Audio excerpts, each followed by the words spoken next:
Hello. If you would like to start studying solo Bach and you feel a bit overwhelmed by these amazing pieces, some of which belong to the most difficult pieces ever written for the violin, and you're not quite sure where to start, I've put together a list of the order in which I teach these solo Bachs. I teach single movements out of different sonatas and partitas first, because some of them are not very difficult. The first two that I teach, for example, are only in first position. So I'll show you the order in which I teach these solo Bach movements and also briefly tell you about the challenges which you can expect in them. The first movement that I give my pupils is the bourrée out of the E major partita. It's only in first position, and I give it to my pupils quite early in their violin playing lives, because I find that they benefit a lot from practicing Bach. One has to be careful not to play it too fast if one's just starting out with Bach. It's not necessary. The great thing about Bach is that Bach sounds beautiful at any tempo. So even if you play these movements a lot slower than the professional violinists play them, they still sound fantastic. So I start off with the bourrée of the E major partita, and the next movement I teach is the jig of the E major partita.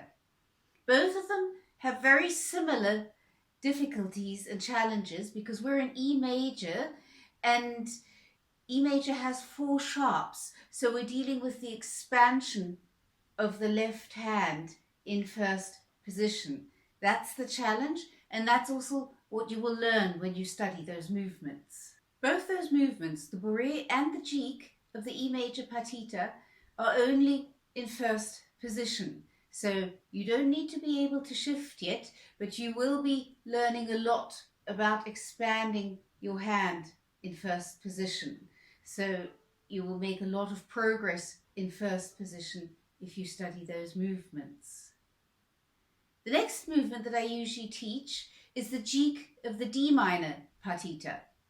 For that you need to be able to play in first position, second position and third position, and the main challenge is the speed, which I would strongly recommend not to take too fast, and the other main challenge is that we have quite large string crossings at quite a speed.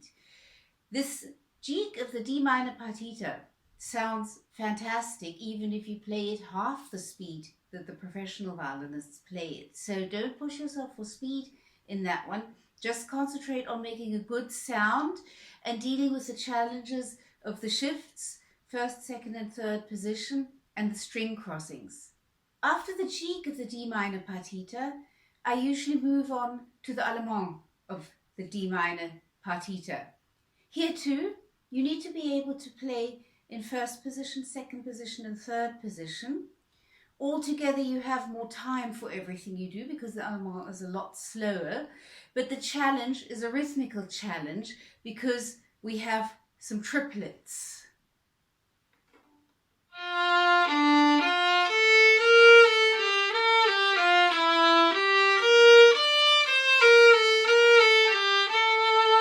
So that takes some getting used to. The next movement I teach is the 4th movement of the A minor sonata. There again, you need to be able to play in first, second and third position. Third position expands a little bit, and we have the challenge of 32nd note. So that's a bow technical challenge, which is in the 4th movement of the A minor sonata. The next movement that I usually give my pupils is the double of the sarabande in the B minor partita.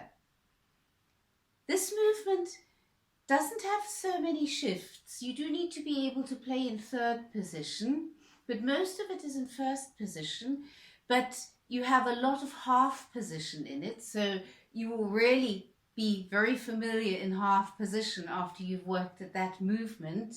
And the intonation is quite challenging because half position is always a challenge for us, because sometimes we have to actually shift into half position and stay there for a while.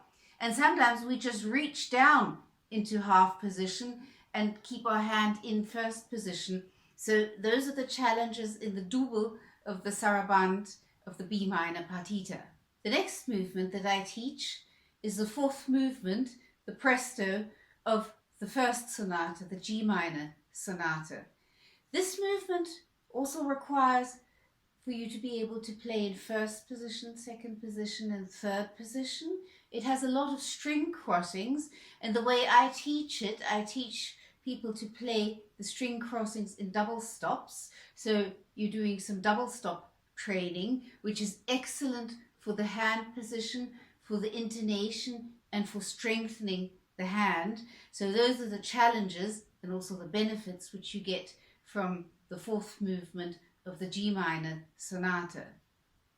Okay, I hope you find this helpful, and I hope you get a bit of an idea of where you can start with these wonderful sonatas and partitas by Bach. And of course, let me know if you have any questions, and happy practicing.